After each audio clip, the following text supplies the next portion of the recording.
Welcome everyone to the last video in this Chesemobiles series. Today I'm going to show you how to build Marks 14 and 15.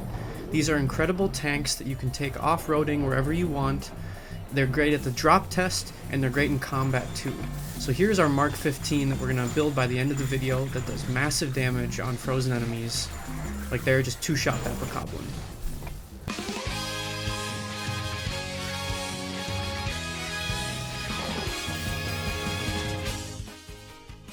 To begin, let's gather all the things that we'll need.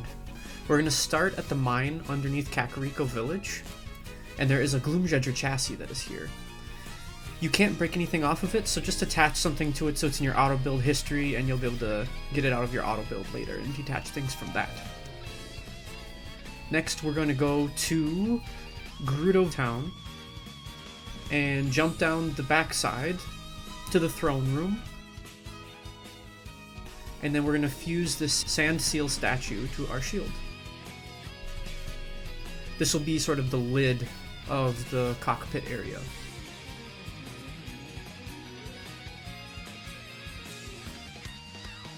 Next, we will go to the right leg depot for the U-block.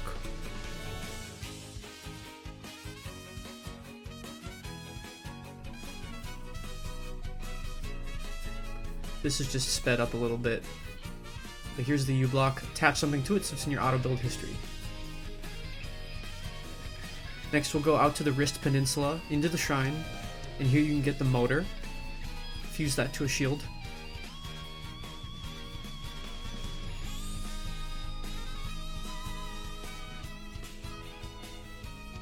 And now we will go to Terrytown. We'll come up to Pelison here. Make sure in your auto build history you have the U-block and the Gloomjedger.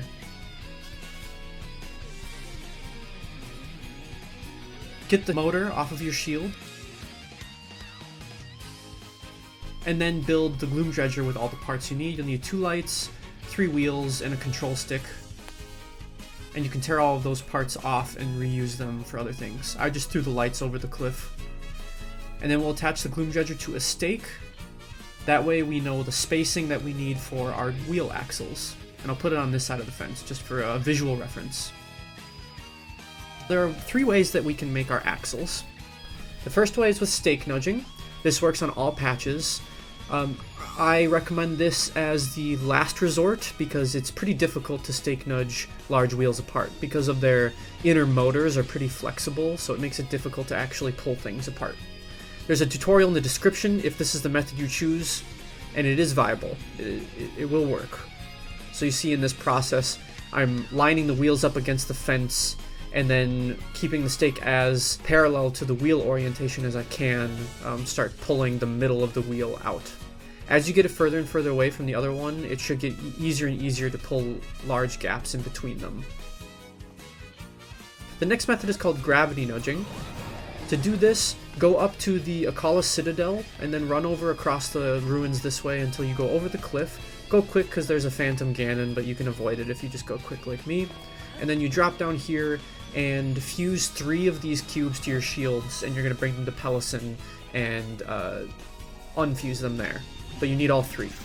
Then go to a flat wall, fuse the 3 cubes together, add your 2 wheels on top and then a stake, and then you're going to lift it just a little bit off the ground, making sure the stake is in the wall. And the gravity, the weight of those 3 cubes is going to pull down on the tension between the 2 large wheels and create a little gap. And then you just repeat this process like stake nudging, and you'll be able to create a gap between the wheels. Again, a more thorough tutorial is in the description below. And this is also a method that will work on all patches.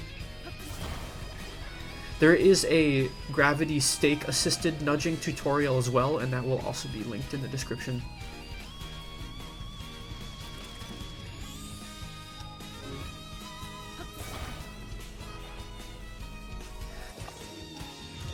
The third method, which is the easiest, but it requires fuse entanglement, works pre-patch 1.2.0. This is the method that I'm going to use because I am that patch, and I'll show you how to do it because this is the one that I actually did pretty thoroughly to make my build. But like I said, the other 2 methods are just as viable. Here I'm fuse entangling a wheel. I'm going to attach it to the other wheel. And then we're going to do something called culling. The room in the Hudson house here, that we'll see in a moment, is a culling zone. So if you put down a fuse entangled object in there, the real world counterpart will become invisible, but its attachments still exist. That'll make more sense in a moment here. But I'm going to line up where I want the left side, the entangled wheel, to go. It's going to go just on that side of the Gloom Dredger. And then I'm going to go cull that wheel. I'll go into the room, go 2/3 of the way across the room, drop the shield, and then it should disappear. There. So it's been culled. The attachment still exists though. But while it's culled, I'm going to grab the other wheel and move it to where it should be. The culled object will stay where it is with the attachment still existing. So if we move this over to the other side of the chassis and then attach like an apple to it, AutoBuild will remember that gap between the two wheels. So we want a gap size about that large. Now we attach an apple or something, and then we'll go build it elsewhere and make sure that the wheels are aligned. I like to go over to the side here where there's no risk of accidentally grabbing these culled objects into the auto build. So I just take out a couple.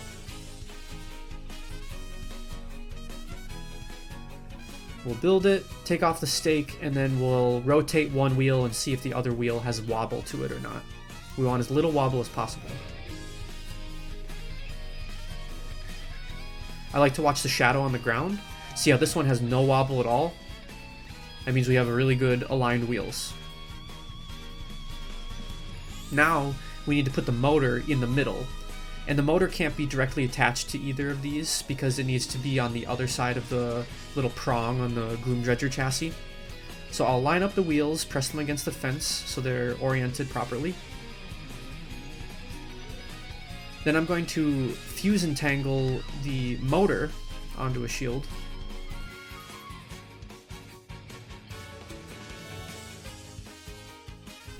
The best way to attach it, I found, was vertically like this. Then after you attach it, just grab it and spin it and watch the shadows of the wheels and make sure there's not much wobble. This is another step that could introduce some wobble, but you see here, we don't really have any at all. So that is a great starting point. Let's lay it back down in front of the chassis. And I attached it to the right wheel, and that's because we want the body of the motor to be what's spinning the wheels. So the axle is going to be fixed to the chassis. What I'm going to do is I'm going to line up the entangled motor with the right side of the left Gloom Dredger prong, like you see, and I'm going to put it on top of just a stake that's in the ground. The stake isn't attached to it. It's just sort of a structural support to keep the motor from pulling down on the axle and causing some wobble. Once those are aligned, I'm going to put the motor shield into the culling room. It should disappear. And then I'm going to grab the two wheels together and translate them to the side until they are aligned with the prongs on the Gloom Dredger. And then press them against the fence. And once I think I'm in the right position, I'll attach an apple and go see how they're aligned. So you can see that I had done a couple attempts to get this right. It'll take you a few tries.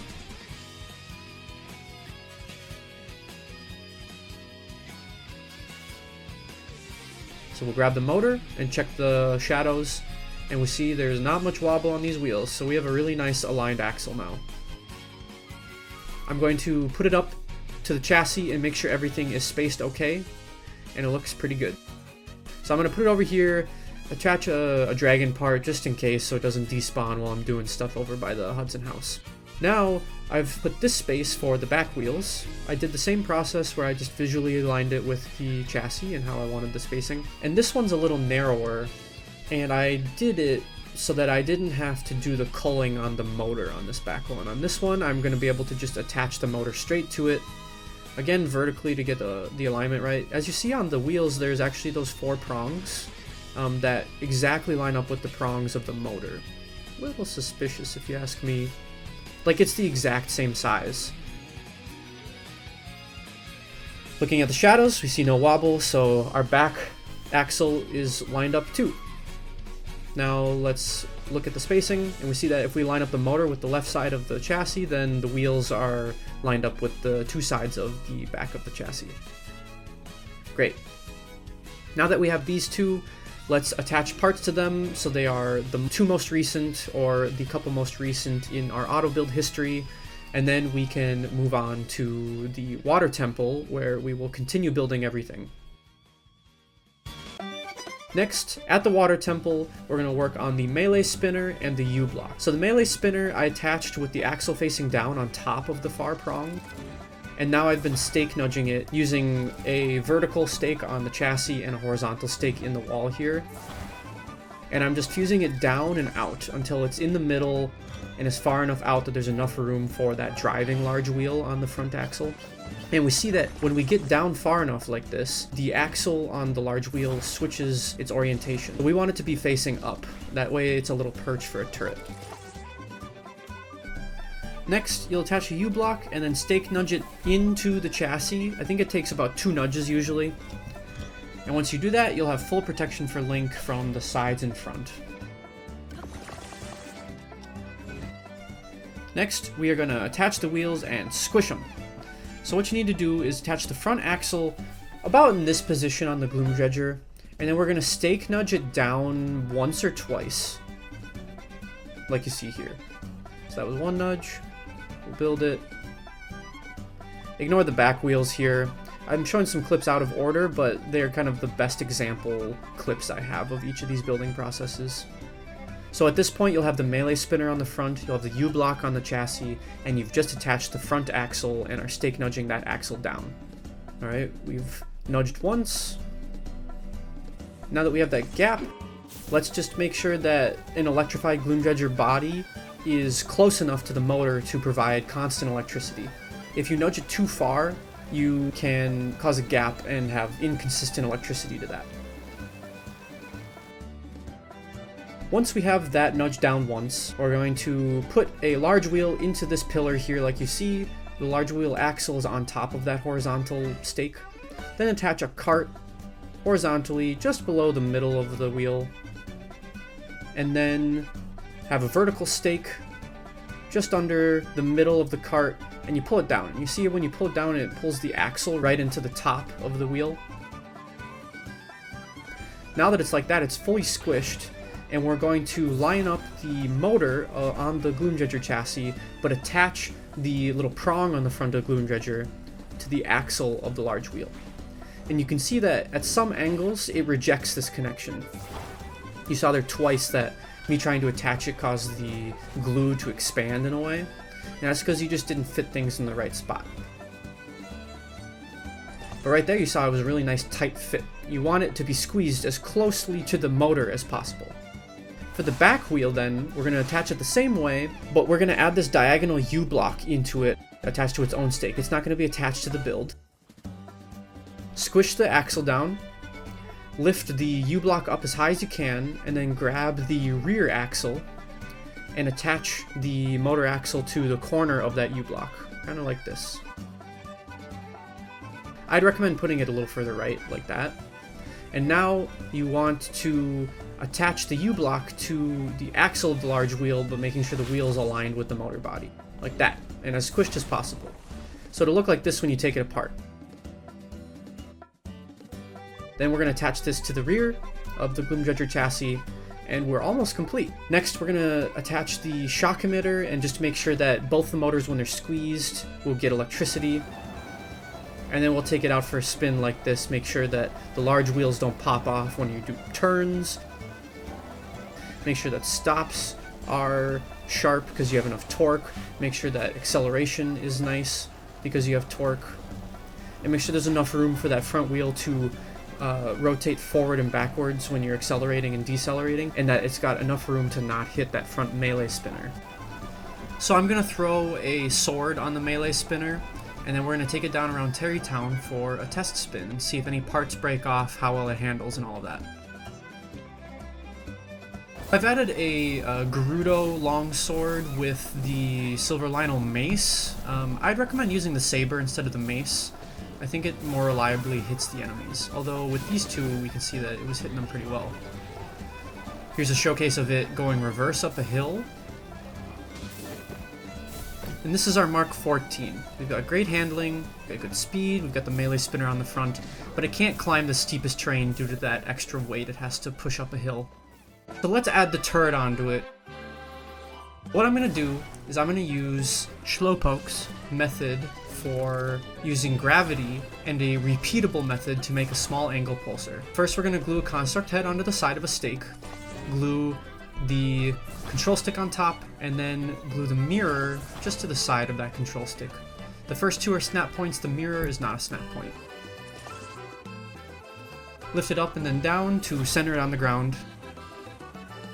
Hold ZL while you strafe to the left, and then pick out one construct head.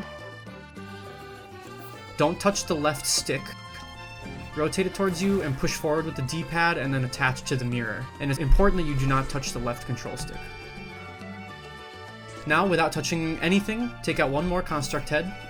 Don't touch the left control stick. Spin it around, push it forward, and glue it to the original. Now that those are lined up, this is called the stadium setup because the rear head is a little bit higher than the front one. Grab the front head, press ZL, and then take out a beam emitter, don't touch the left stick, and just glue it to the rear construct head without touching anything. That way you'll perfectly center it. If you don't do the ZL before taking out the beam, it'll be a little bit off center like this. Next, take an upside down stake, attach to the snap point on the front construct head's ear, then take out another stake and do the same thing on the other ear. Also take out two hover stones and glue them like I have in the background. Pick the whole thing up by the front head and turn it all upside down with the rear head over the hover stones and the emitter and front head out over empty space. Push down until the rear head is touching the hover stones.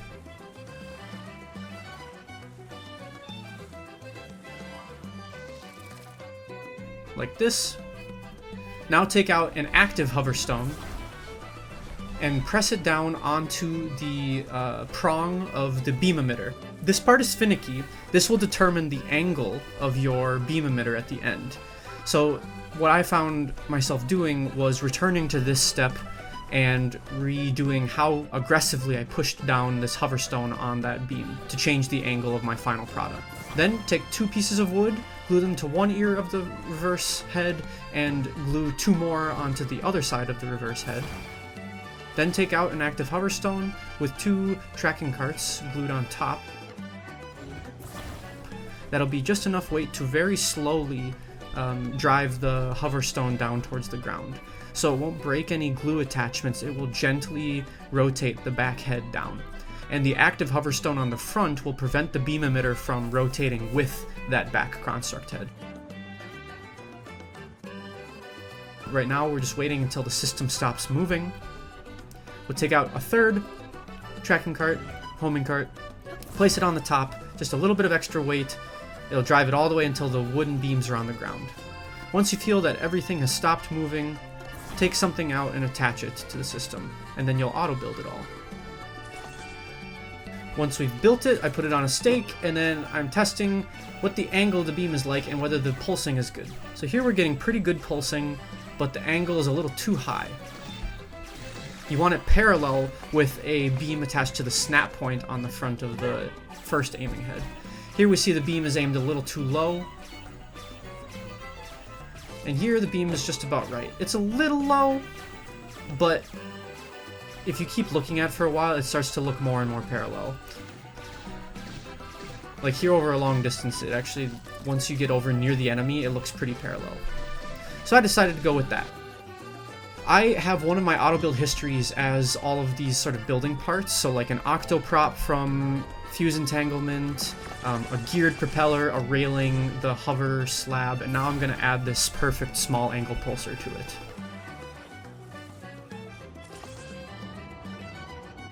Once we have that, we'll go back up to the water temple, build our tank, and then attach this onto the melee spinner on the front. Make sure you get the front head glued so that the angled one in the back is free floating.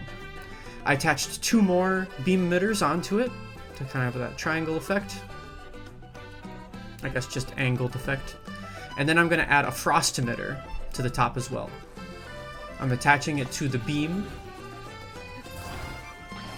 That way it will pulse as well as the beams, and it'll save on battery cost quite a bit. Here I've attached that mace sword, but again I would recommend using a saber. And this is 21 parts. If we go down to the Terrytown building site, all we need to do is take out 1 wheel, 1 shock emitter, 2 heads, 3 beams, and 1 frost. And everything else will be there. So we take out 8 parts, and we spend 18 zonite, and we've got our super tank. Now let's go test it out on some enemies, and then after this video I'm going to put out a couple more videos showcasing our final design here. So we've got our Mark 15. The pros are it's got great handling, great speed, it's got incredible damage now, and it's got good climbing. Cons though, it can't climb the steepest terrain, and it's a little too large for the smallest bridges. But over these 15 iterations, we've really worked hard to limit some of these disadvantages in the build. Right there you just saw the sword 2-hit that frozen bokoblin. And that's going to do it for today's video, everyone. Thank you so much for watching. I hope you enjoyed this series, and let's have some fun with this build in the next couple videos.